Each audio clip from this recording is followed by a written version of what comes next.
and welcome back to Beating a Dead Horse. As always, I am your host, Mario. And I'm Sonic the Hedgehog, the fastest thing alive. Where do we go from there? Well, it was inevitable. This is a real duel of the fates here. A battle 20 odd years in the making. The live action Mario Brothers, Super Mario Brothers, as they make sure to say in the film. Spoilers. And Sonic the Hedgehog Esquire has recently, of course, had a film released, live action, shockingly successful.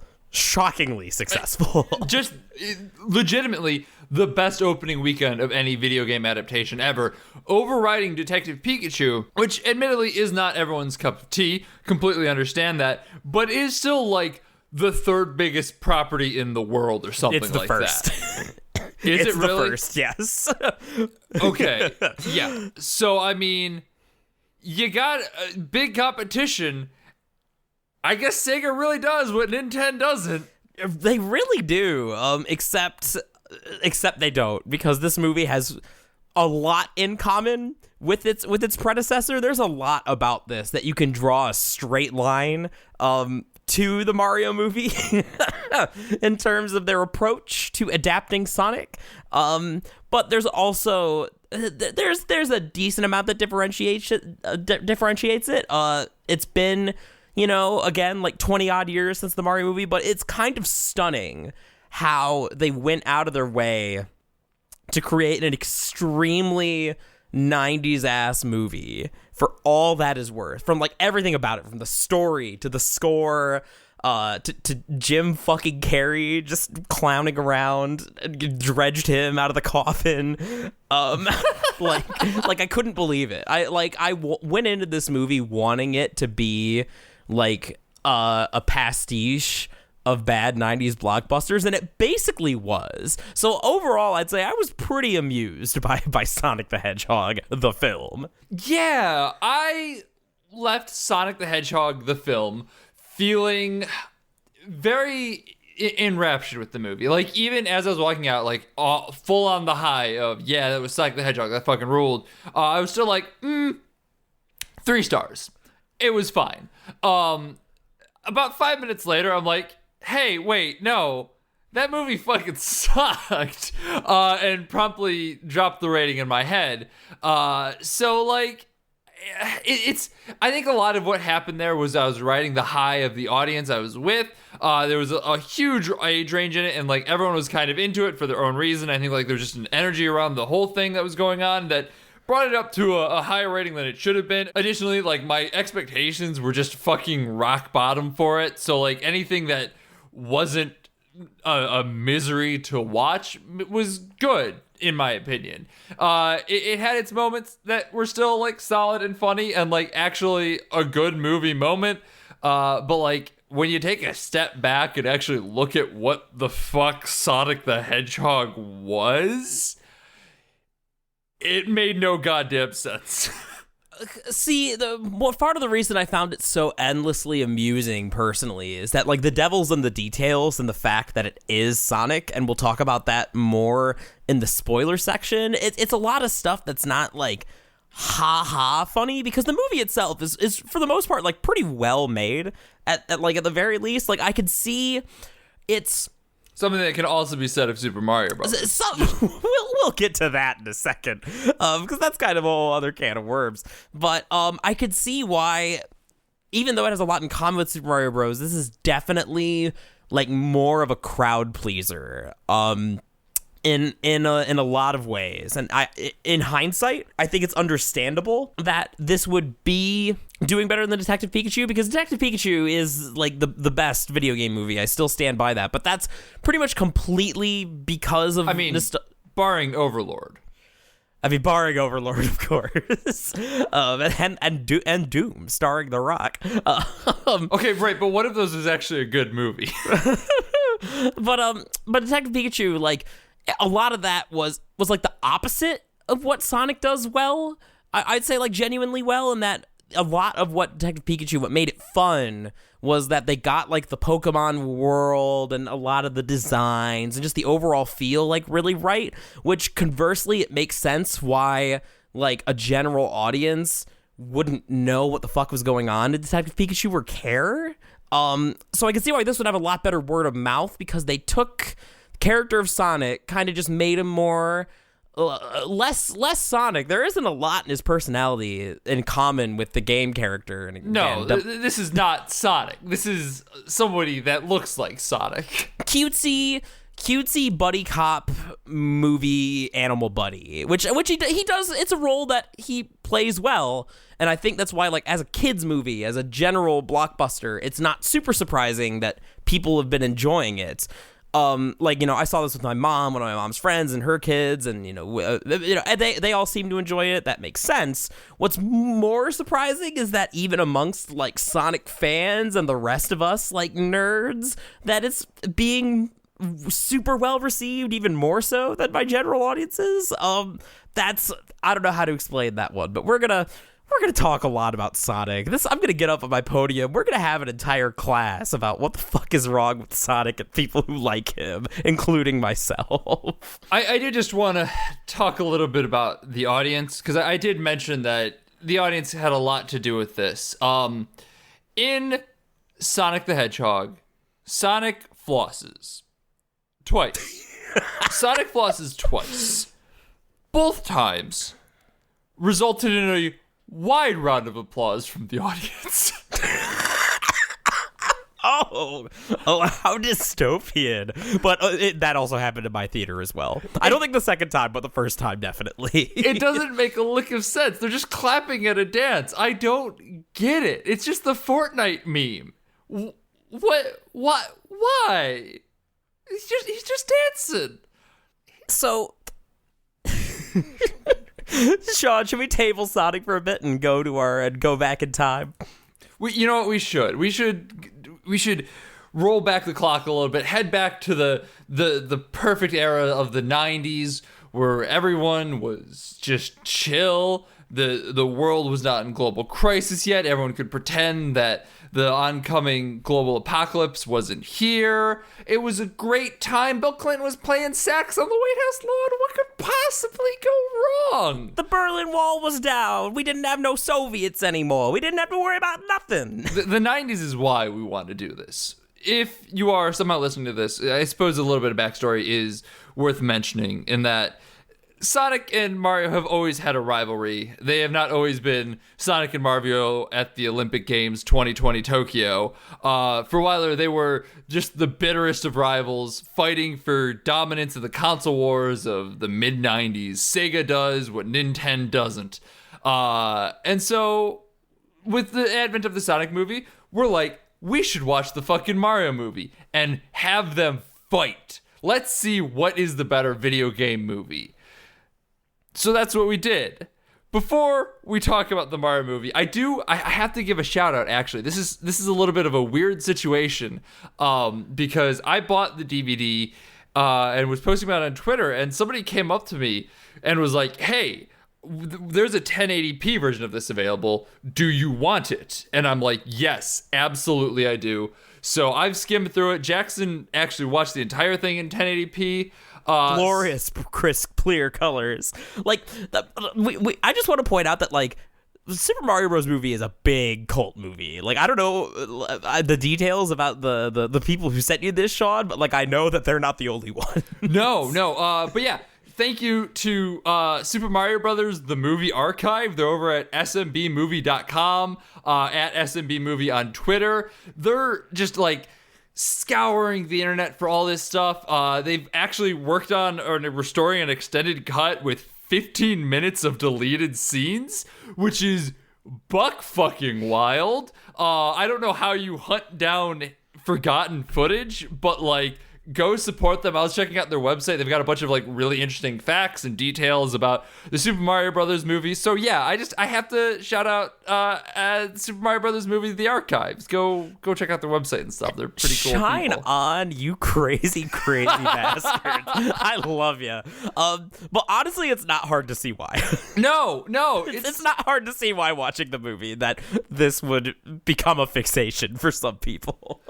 This is both of our second time watching this movie, right? Oh, it's my third or fourth, I think. Oh shit. Okay, so did you see it before we watched it together? Oh, I saw this as a kid. Oh shit. So let me just start off like if it's all right, since I didn't realize you didn't know this. I remember that my first experience with the Mario Bros. Movie would have been back in the 90s. Actually, it would have been like 99, maybe early 2000s. I remember I was sitting at home and my mom came home and was like, Jackson, I have a surprise for you. And she had like a VHS tape, or maybe it was a DVD. It might have been DVD by then. She had a copy of the Super Mario Bros. Movie that she found at Blockbuster. And I was astounded. I didn't know this existed. I was like, oh my God, they made a Mario movie? That's so cool. I immediately like scurried up to my room to watch it, plugged it into the VCR DVD player, and I was just sitting there and I was watching it in a state of very childlike confusion. And it was around the point, I remember exactly the point where like I said, this is, I don't know what this is, but this is Mario. Like little like 7-year-old Jackson. It's the club scene where Mario's trying to get a pendant off of a big titty dominatrix by grinding and like suckling on her. And I was just watching this as like a really little kid, like alone. Like I'm sure if my mom or dad are in the room, they would have like turned off the movie. And I was just like, I'm very uncomfortable. But when they said Yoshi's name, I clapped when I saw it, like a little fucking twerp. Well, I do have to add a little bit of extra context as to why I might be so fucked up. Because I did not see this movie until I watched it with Jackson in college at the tail end of just a nightmare week of watching bad movies. That was one of the worst weeks we have ever had. That was, oh my God, Jack and Jill, Pixels, The Love Guru, and this. We went all out, but this was a light in the fucking darkness. It really, really was. But I was texting my dad about this movie a little bit afterwards because Mojo Nixon plays Toad in it, and Mojo Nixon is kind of a wild actor, musician guy. He shows up in a couple things. He's in the Dead Milkmen song "Punk Rock Girl" as a quick reference. But I'm like, hey, Dad, you know this was in here? And he texted me back just a little bit. He's like, I seem to remember Bob Hoskins, who I liked in Roger Rabbit, and Dennis Hopper with some kind of weird tongue. And I'm like, that's the Mario Brothers movie. You did, in fact, see it. And then he proceeded to blame me for watching it because he was probably watching it on TV while I was like a toddler and he was keeping an eye on me or something. So I fully blame him for the fact that I like weird movies. Oh my God, that's amazing, and what a weird movie this is. I like it's funny. I hadn't actually thought too much. You mentioned that we put these two movies together for the purpose of going head to head, which is true. I haven't given a lot of thought to like what I would say is better. I think I have to ruminate that on a little bit. But the Mario Bros. Movie makes a very strong case. It features Dennis Hopper playing Bowser, but also Donald Trump at the same time. It's very clearly supposed to be Donald Trump. He even does the voice. I just want to know how Dennis Hopper ended up in this movie. Because, like, Dennis Hopper is, like, an actor. Yes. He is a director as well. Well, he might have done it. I know that Bob Hoskins did it because his kids, he wanted to do one for his kids. So maybe it was something similar. I want to say, too, for what it's worth, Bob Hoskins and John Leguizamo were doing shots of scotch off camera all the time throughout this fucking movie. You can definitely tell at points, especially like early in the movie, like some of the facial expressions Mario makes. You can tell that he is not completely there in his faculties. I actually will say though, like, Bob Hoskins is probably genuinely one of the best parts of this movie. Like, it's actually a really good, like pre-Super Mario 64 interpretation of Mario. It's just kind of like a salt of the earth, like down home Brooklyn working class guy. Like, he's a lot of fun in this. John Leguizamo is playing Luigi, who is the dumbest man in the universe for some reason. It's because it's John Leguizamo. Jesus Christ. That was all he played. I guess you're right. Oh, I mean, what a strange pair to go with the. It's funny because like we think about they're it as also super 20 strange. years apart from each other. Like, right. They are 20 years difference in age, and they are supposed to be brothers. Yeah, like so that's kind of strange. I don't know. I don't know why they decided. Like, Bob Hoskins' Mario actually makes a lot of sense. But John Leguizamo's Luigi. You know what? I can't. It was probably just like star power. They were looking for somebody that would be recognizable as a goofy side character, and John Leguizamo was the person who they got. He's also kind of the main character of this, though, arguably. Oh, no, for sure. He absolutely is. But it doesn't make sense. No. Oh God, we said we were gonna try not to get into the weeds on this one, but like we already are. Talking about Luigi's characterization. Oh God, I mean, I guess we should technically give a spoiler warning for the Sonic movie, so I'll wait on this. But yeah, another thing, while we're talking about things that are genuinely good, like surprisingly good, The production design, especially in the glorious 1080p, thank you madmen.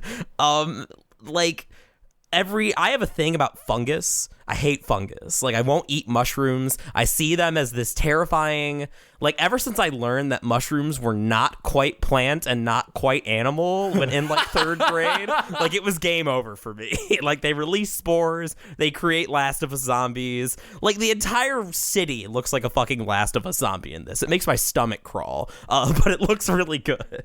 I mean, I honestly, God, have to give a lot of props to a lot of elements for this movie. They went all out with set design, production. Bob Hoskins is like a really good choice for Mario. The idea of the film is an idea for a film. The script is a nightmare and just bizarre, but like there's a lot of really good elements to this movie just tied together by just terrible script.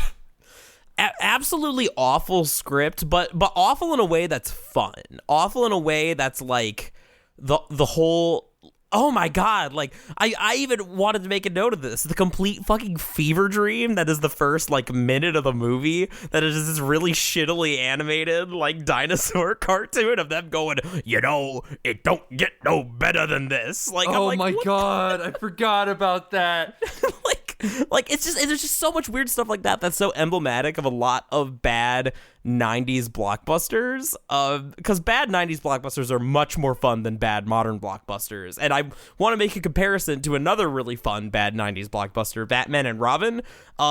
Without spoiling too much, teaching the horrible Goomba gremlins to dance is an important feature of the movie. And it reminds me of a scene in Batman and Robin where Mr. Freeze, Arnold Schwarzenegger's conducting like a penguin choir or something to sing the Heat Freeze Miser song.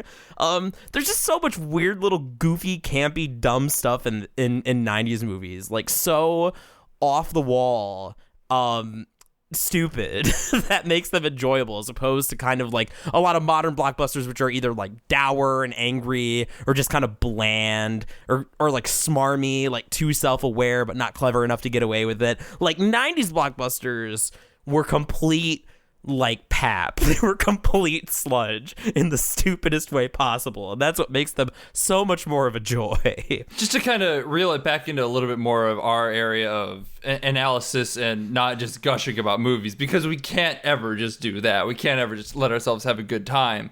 I do wonder if part of that is like a lot. It's been 20 years at this point, 30 years at this point since some of these movies. Christ, I'm old. There's a question of like, has just some of like the 90s, enough of the 90s blockbuster chaff settled to the bottom?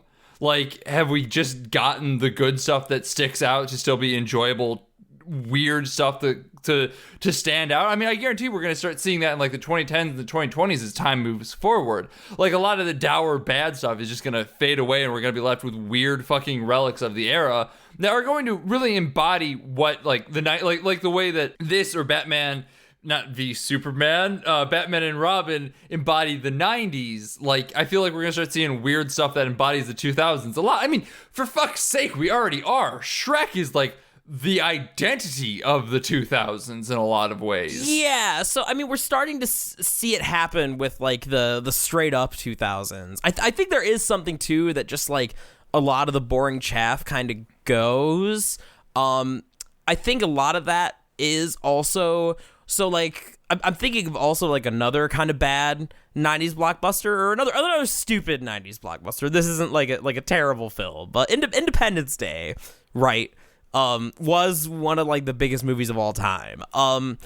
That movie I feel like is kind of peak 90s blockbuster, because not just in terms of style, but because it was one of the biggest. And so like I think if you were looking for films that were kind of emulating it and kind of trying to chase its success, I think that Independence Day set a lot of the standards. And Independence Day is so fucking stupid. It's so dumb. But that's what makes it a joy to watch still. I think there is something to be said for this idea that we're going to start finding out what the cultural identity is when a lot of the maybe the weird stuff starts to surface. I think Shrek is a good example. That's been kind of adopted as like a postmodern like meme. But with I think your misspeak of Batman versus Superman is kind of telling, and that I think that a lot of what the identity of like the 2010s, like late 2000s was kind of the grim and gritty, like ultra serious stuff. Like even a lot of the early MCU was kind of like that.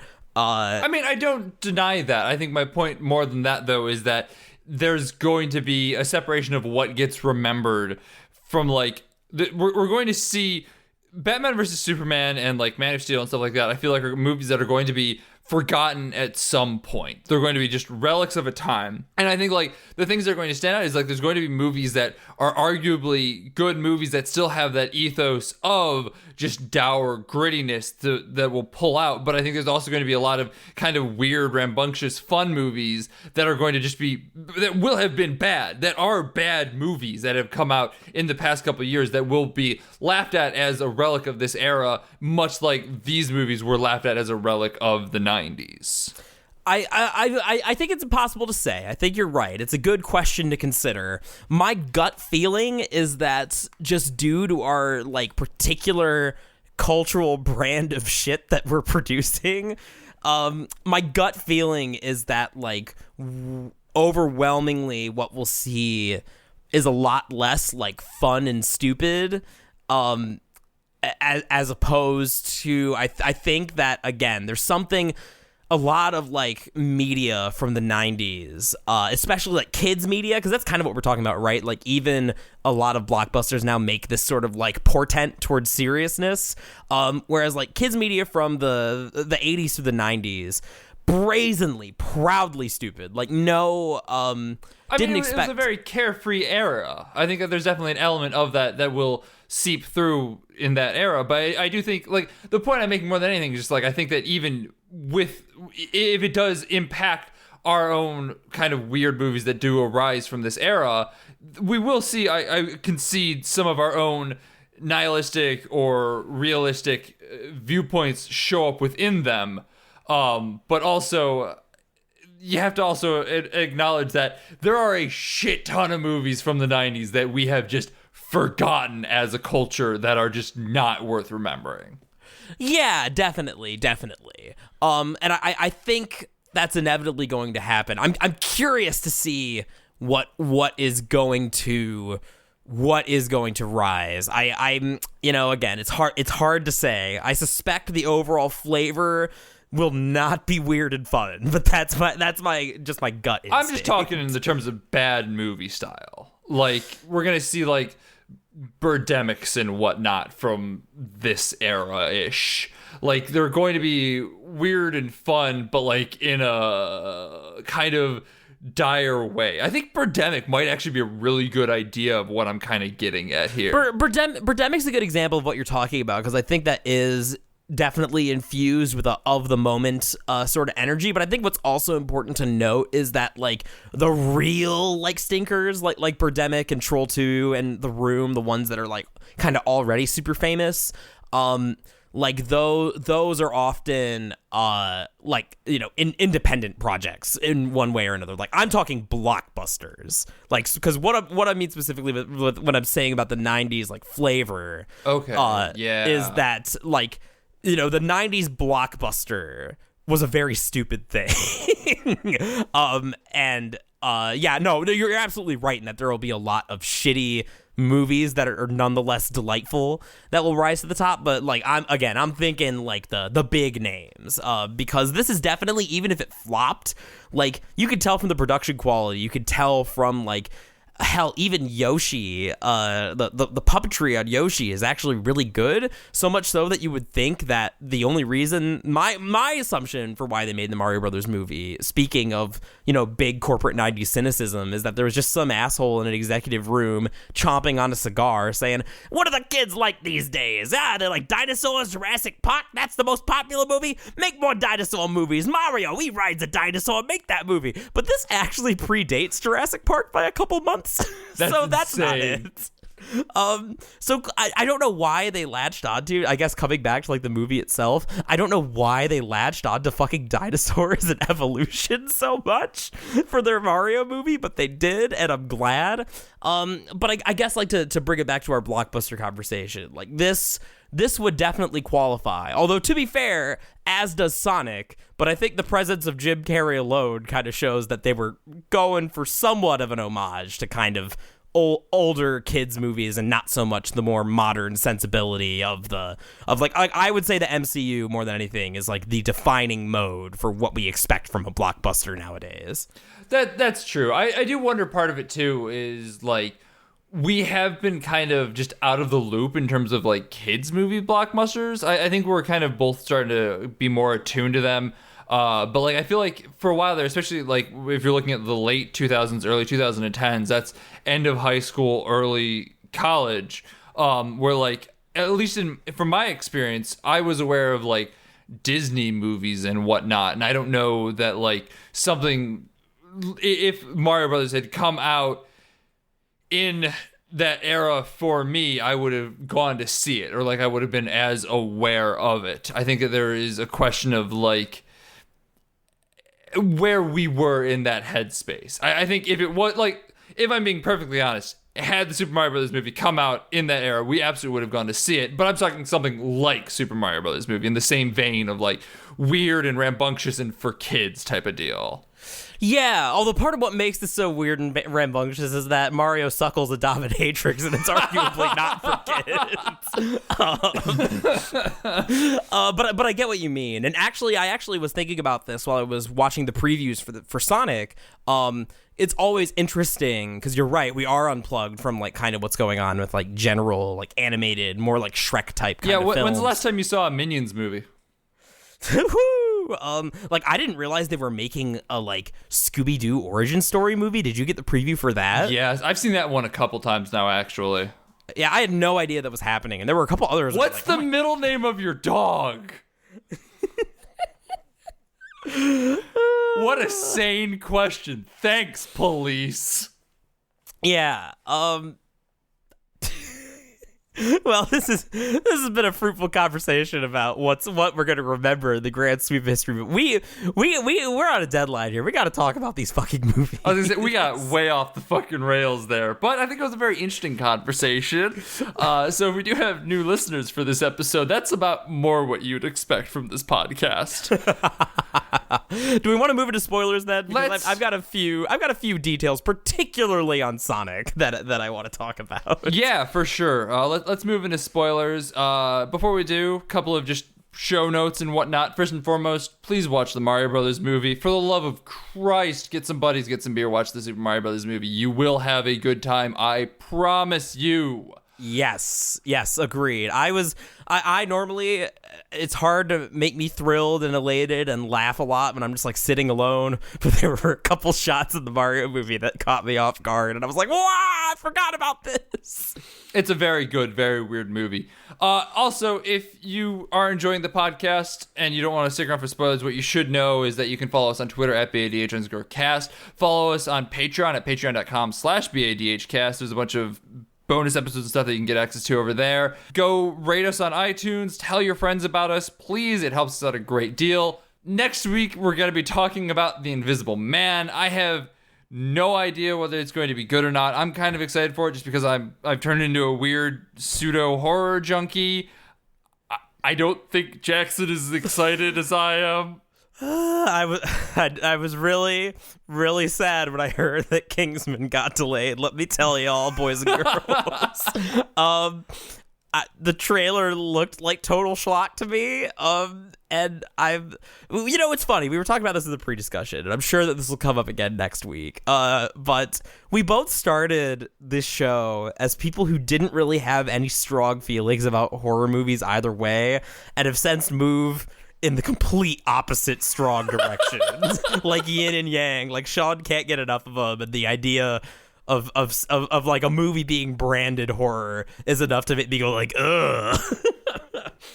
Yeah, there's a new Saw movie coming out called Spiral, and I'm like, I've never watched any of those, but I'm kind of interested in that. Oh God, what have I become? I'm interested in watching at least the first Saw. I've heard that's a good movie. The rest of them are the rest of them, but... Well, let's talk about Sonic and Mario now that we've derailed this podcast to talk about bad movies and the zeitgeist of movies for 10 minutes. Let's give the people what they want. So I spent... Let's start with Sonic since it's the more pressing. I spent so much of the movie just with my jaw on the floor. Like I say, the devil's in the details. It's not like the Mario Bros. Movie where everything is so obviously weird. Like the Goombas are these horrible like homunculi, Bowser's being Donald Trump, the World Trade Center fades in and out of existence. It's still jarring. It is the most jarring in a movie filled with jarring scenes. The World Trade Center's fading out of existence is by far the most jarring, just because of the context.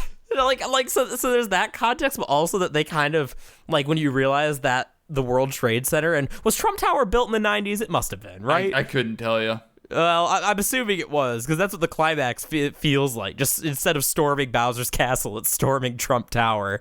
But it's also the World Trade Center that's half destroyed. Yikes.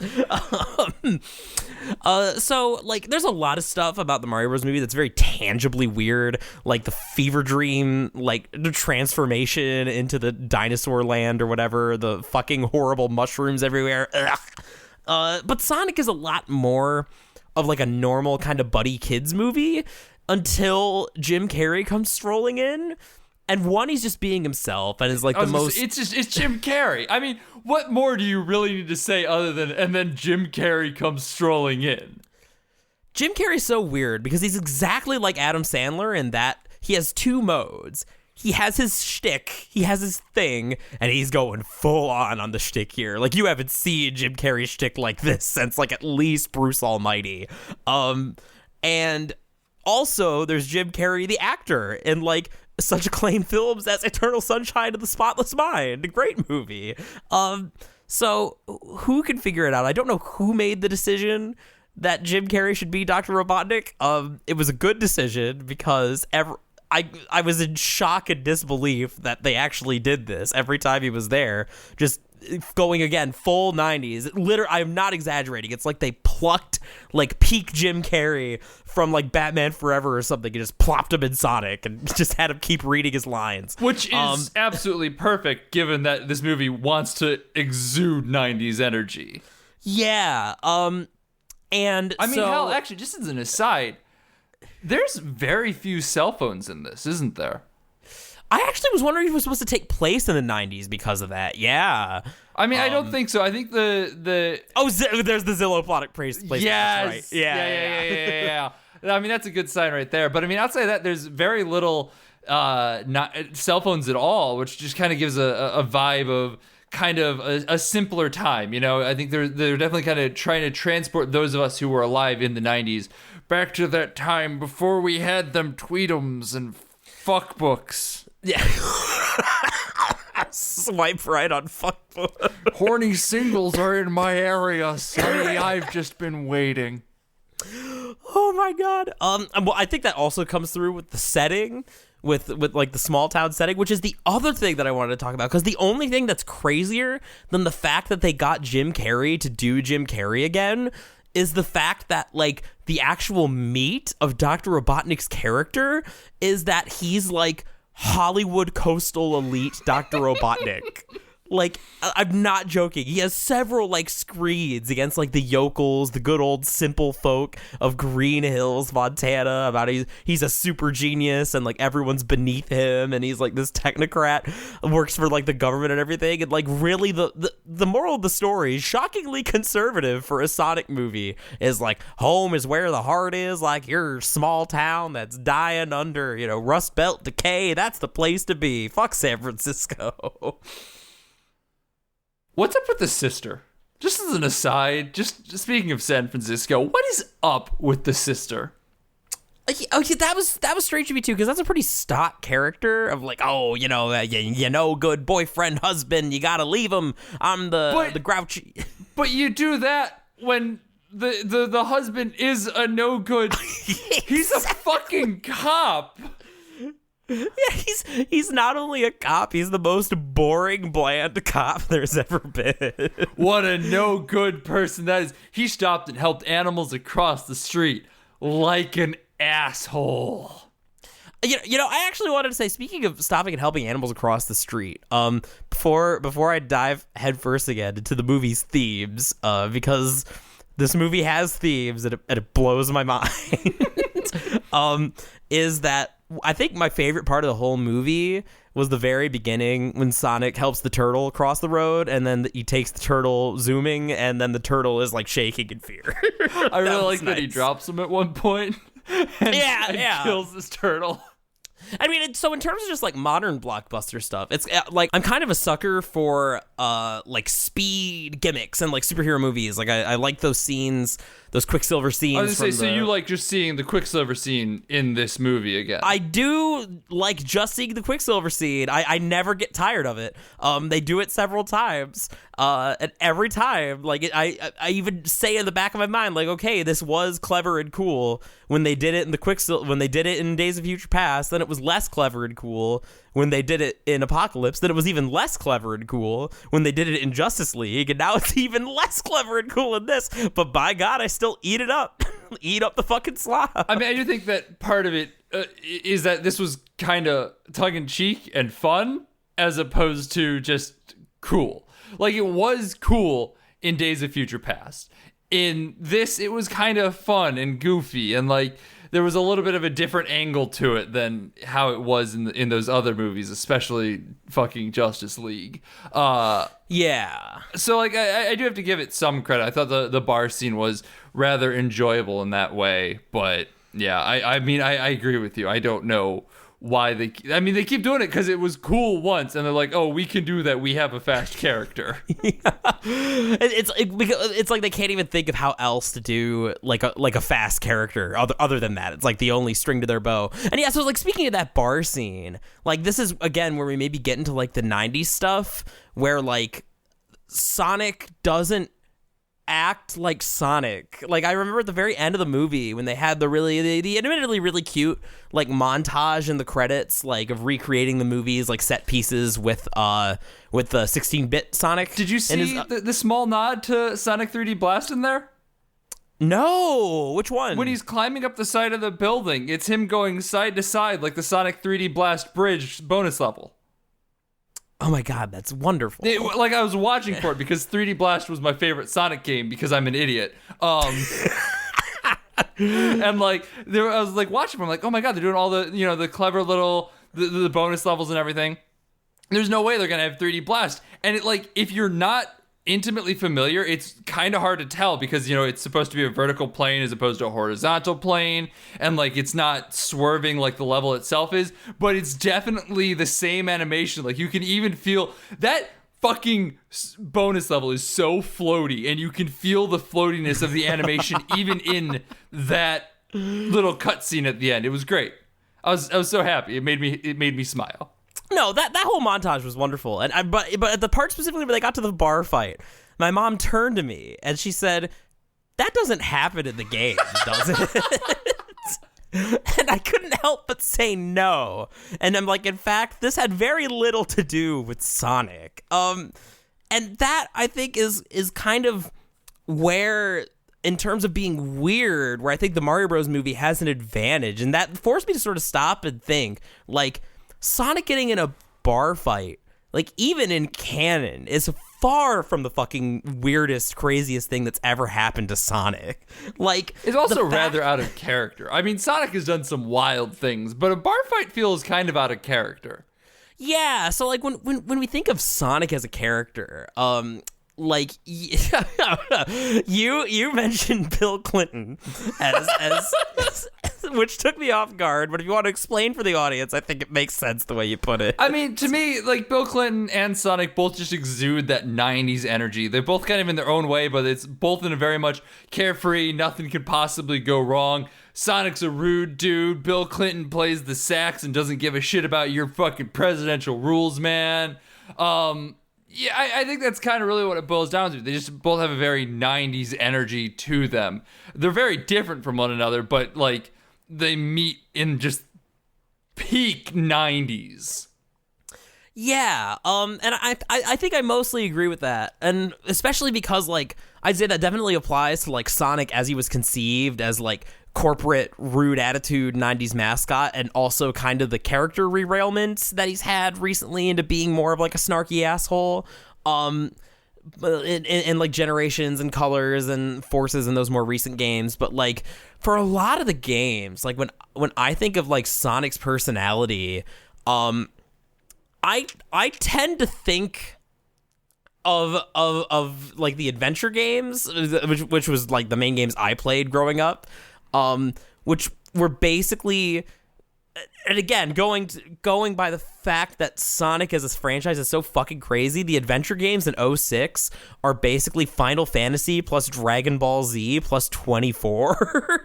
Like, Sonic, they basically just made him Goku. Like, I'm gonna be this, like, carefree guy that, like, drifts from place to place. Like, there's still a bit of that, like, specific, like, 90s attitude, like, snarkiness, but it's more so just almost, like, hippy-dippy in those sort of games. Like, he's always talking about, like, oh, I'm gonna rise to the challenge, I'm gonna race Shadow, I'm just a guy that loves adventure, like, all that shit.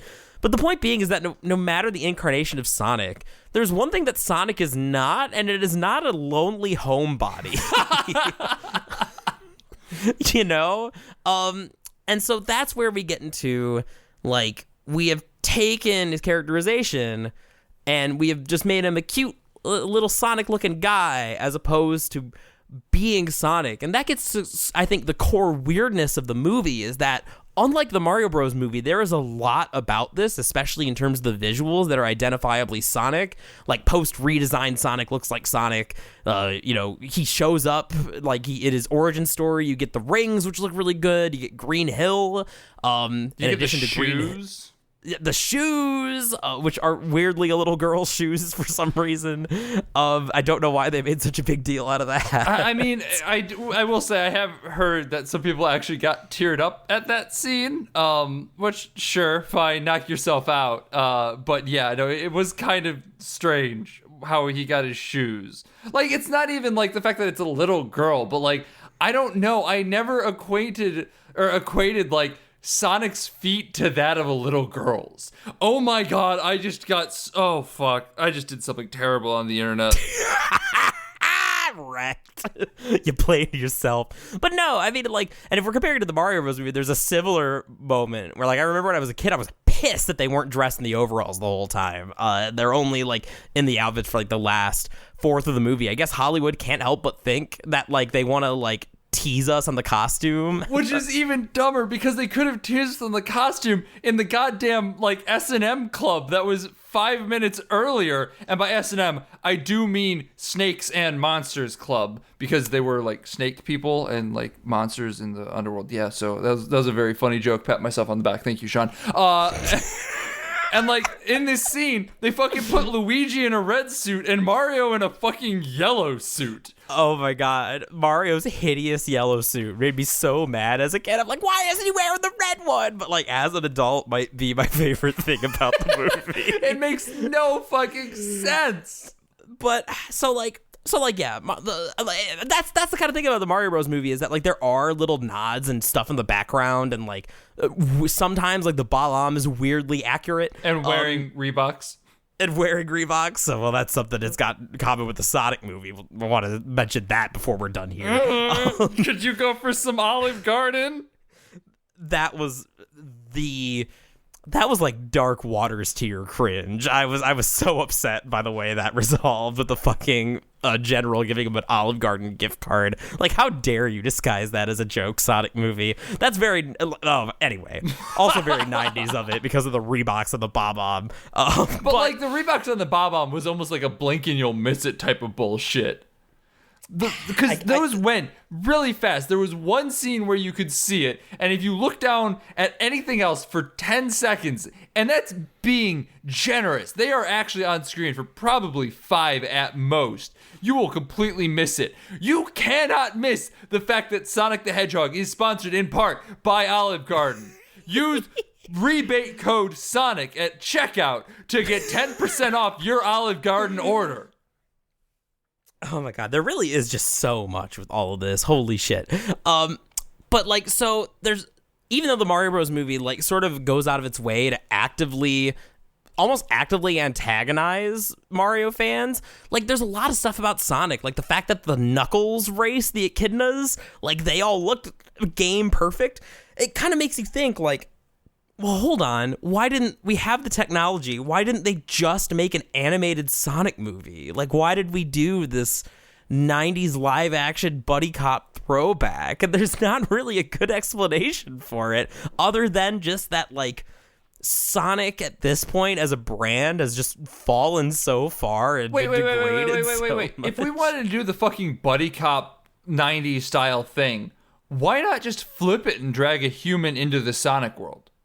Sonic could be like a pseudo cop, or I mean, he basically is. He is, the fascist regime. His way in his world, compromise does not exist. That's a deep cut for you Sonic 06 fans out there. But like, there's theoretically a way that you could do that in which it's basically the same movie, but you're just in Sonic's world instead. You could, although I guess that's basically Sonic X. Although no, even in Sonic X, like Sonic got transported to the real world, I think. The point remains, though. Listen, there's definitely going to be people who remember Sonic X. Abso-fucking-lutely. But, like, to put that on the big screen for the first time, I didn't watch Sonic X as a kid. I'm vaguely familiar with it, but I wouldn't have been like, oh, this is just Sonic X or something like that. I think there's a huge population of people who even grew up with Sonic who wouldn't just be like, oh, it's just Sonic X. I mean, if it sounds like I'm having trouble piecing together all of this, it's because I am. I don't know why they did it this way, and I don't know how it worked. I don't know why people are responding so well to it. Like, it's insane to me. Not because the movie was like so terrible, but just because it is so dated, like the approach. I mean, I guarantee part of that was absolutely intentional. Like the idea was, let's make a 90s buddy cop film to kind of exude that 90s energy to it. But they didn't go all the way with it. It feels very much like a modern 90s movie as opposed to a true 90s movie. Yeah, like a simulacrum. I think this is where the Sonic movie, like, for all of the like funny weird shit that happens in it, for like all the non like Sonic stuff that happens, for the bar fight, for Coastal Elite Dr. Robotnik, for like, God, if Jim Carrey had looked like he does in the teaser, and like that's also what's weird. Like Jim Carrey looks fucking amazing in like the Mushroom Planet like post credit scene where he shaved his head, and he also delivers the best joke of the movie Rock Connaissance, which is brilliant and made me laugh far harder than it should have because, once again, I'm an idiot.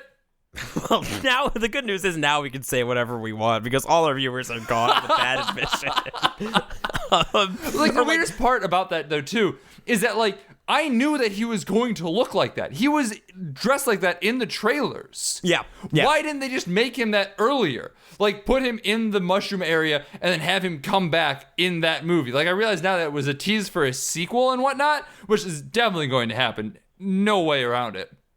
But, like, he already looked great. Why not just use that look? He looked like crazy Robotnik, and it was perfect.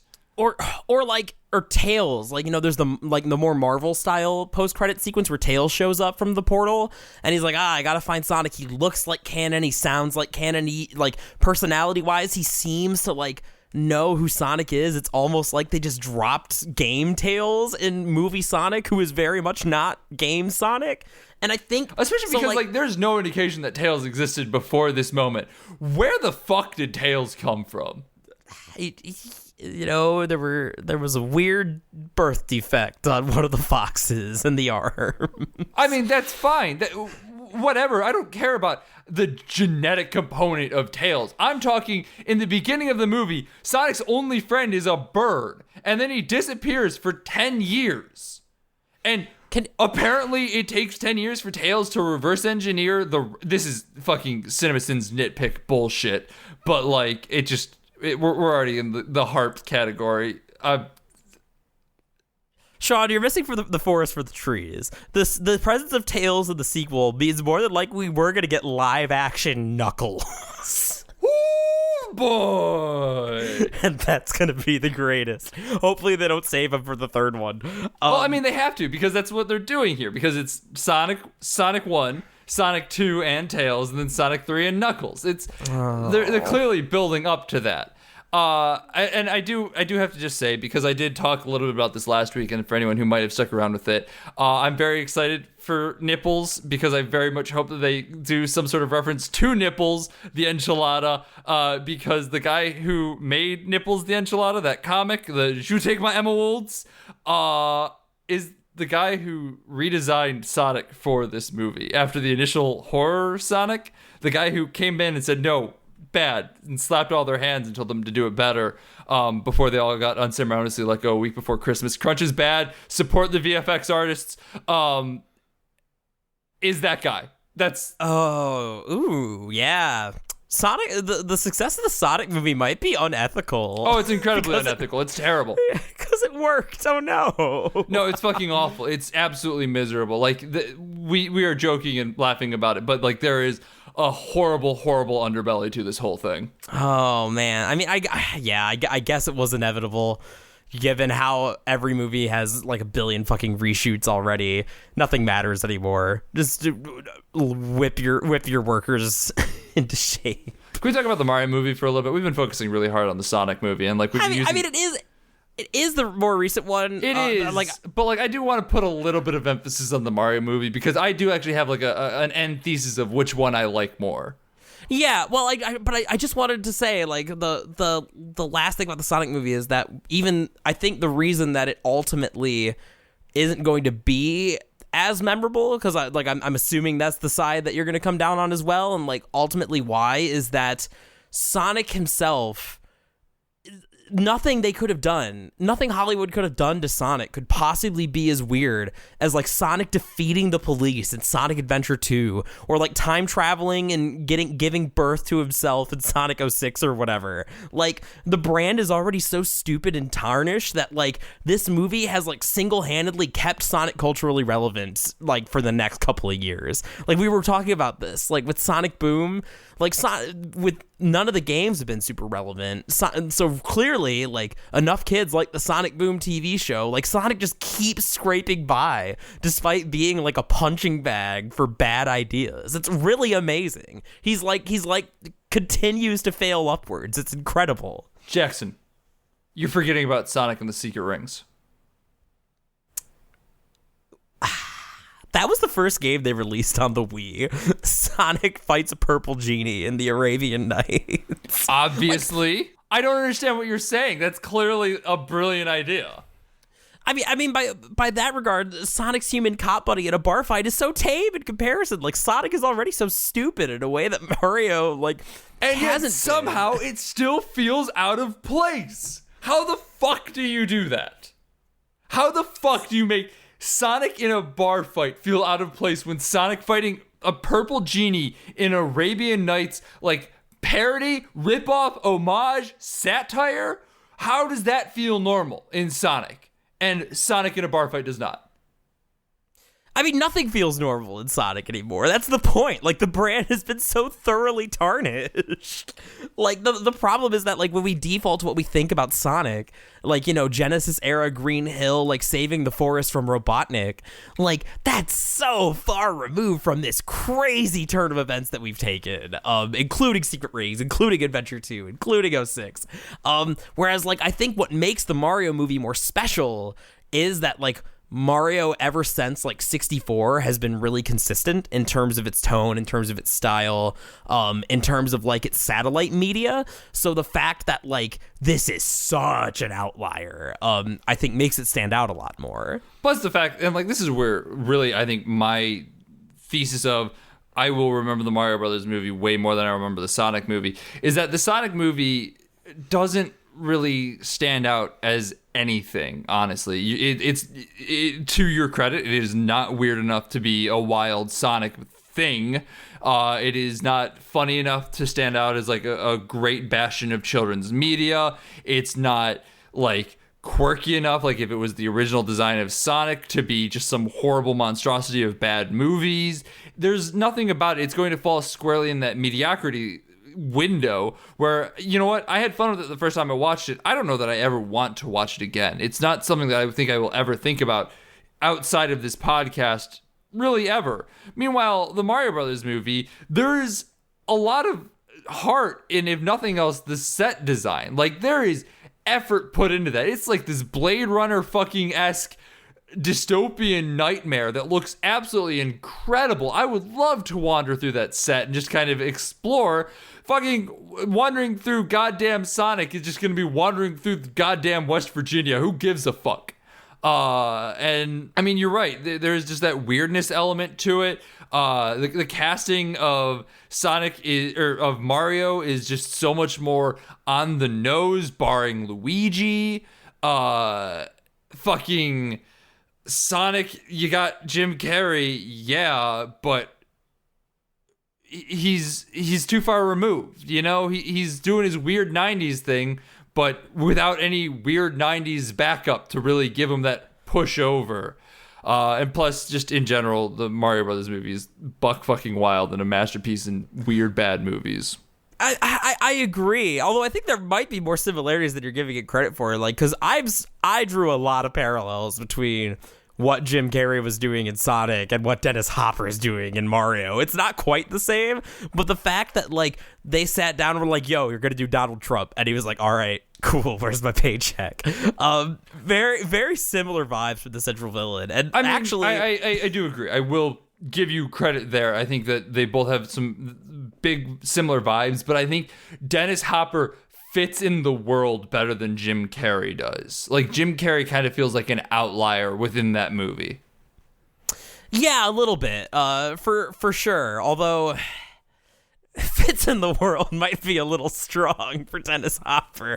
I think one of the things that makes it wonderful is I don't know how much of the Mario movie fits within itself. There are a lot of compelling little things. But I mean, that in and of itself is more of a theme than Sonic and friend in buddy cop movie versus crazy fucking Jim Carrey. Like, that, those are two disseparate things. Whereas then with the Mario Brothers movie, everything is so piecemeal that almost becomes aesthetic. Like, there's something that forms its own thing. It's gestalt in that way.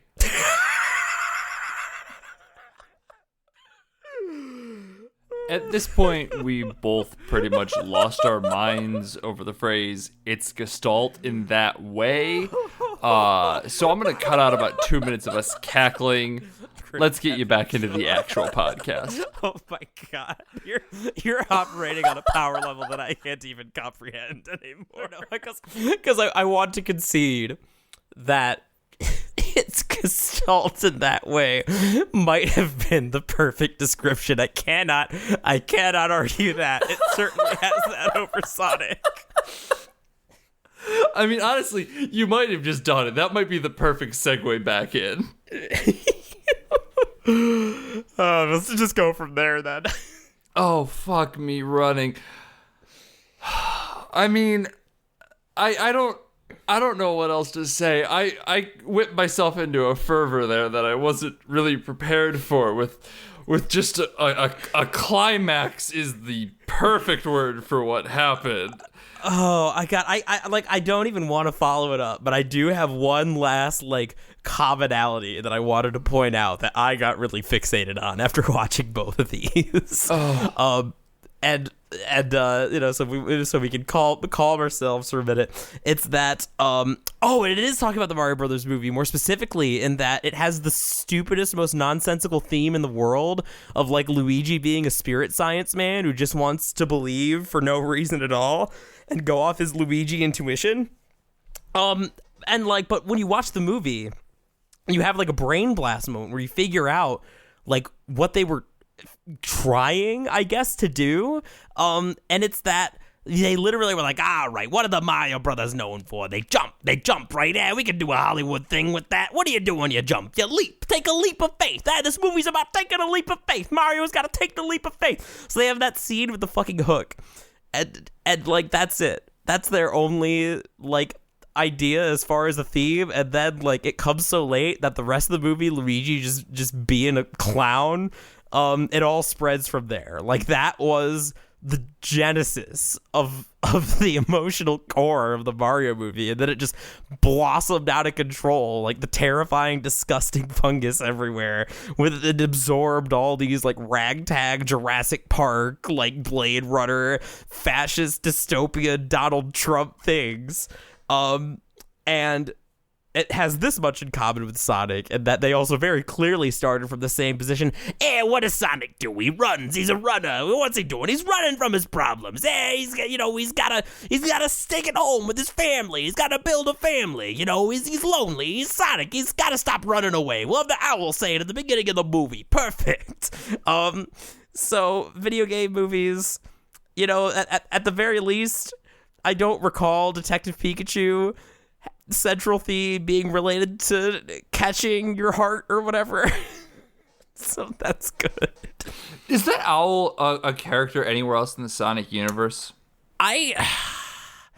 Unless that's a really deep cut to the Sad AM cartoon, the Jaleel White edgy one, I don't think so. Or maybe she's in Sonic Boom. That could also happen. I wouldn't be surprised if that were true, but I do not know. What the fuck was the name of that owl? Longclaw, which is also the name of Jon Snow's sword, which is really distracting. Nope. Sonic the Hedgehog only.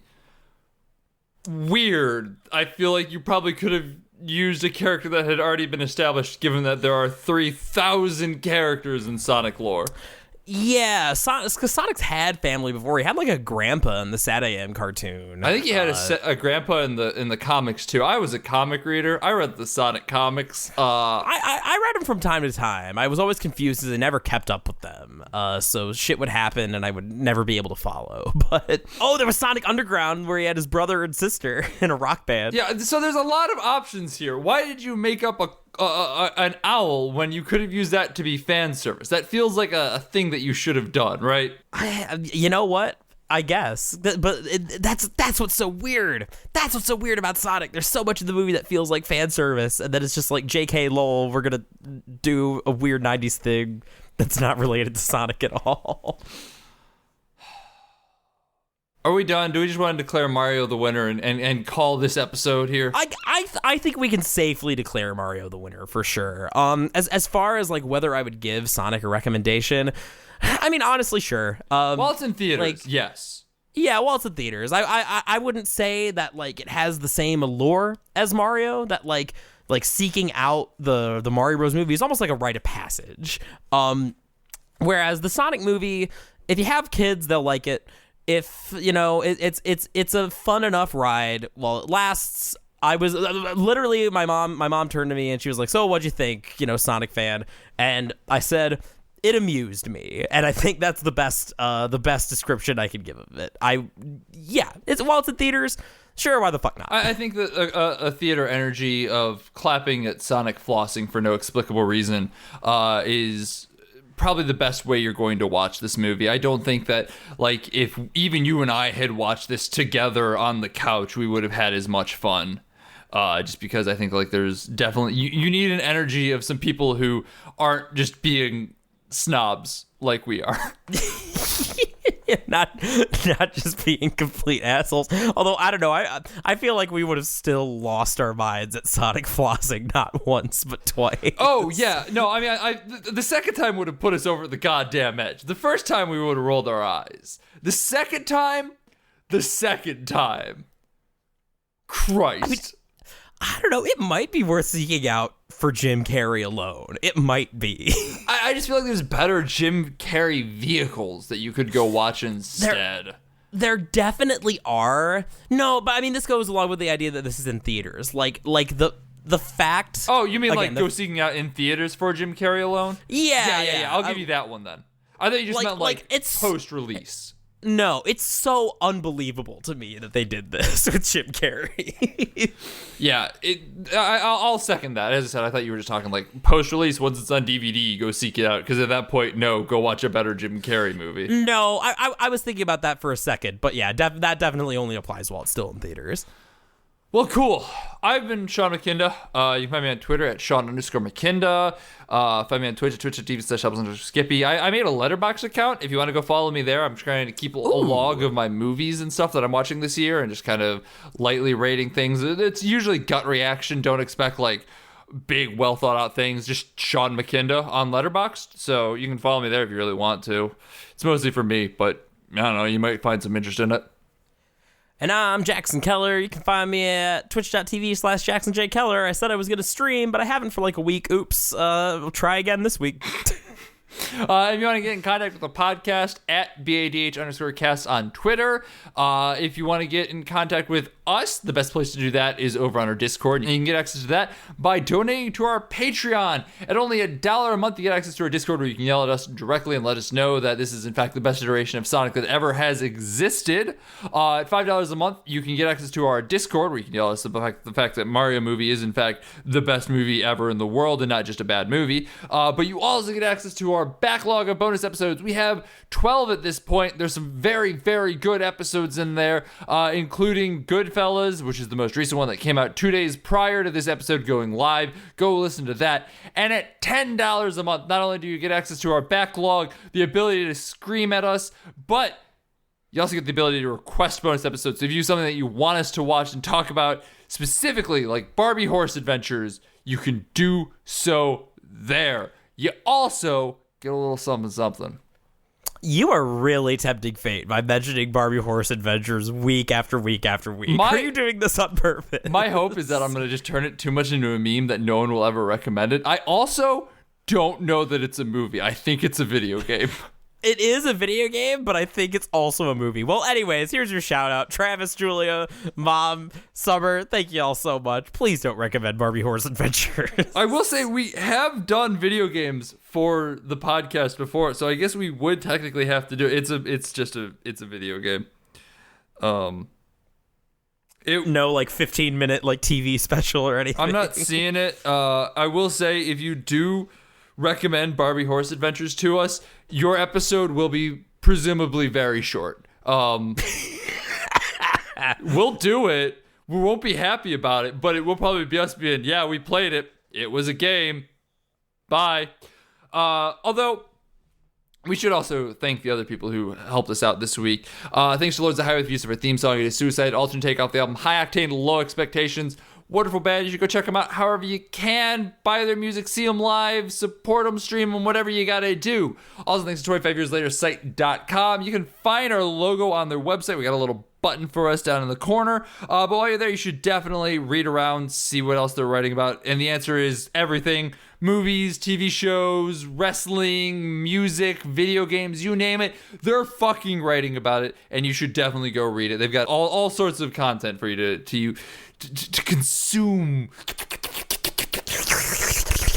Also, special shout out to Super Mario Brothers Movie Archive. That's at SMB Movie on Twitter and smbmovie.com. They are really cool people. They are doing a lot of really cool stuff with this movie. They're crazy. I mean, I'm just going to say that. I don't know them, and I don't know if they're going to be upset that I said that, but I'm going to say it anyway. They're crazy because they love this movie so much, and I can only respect them.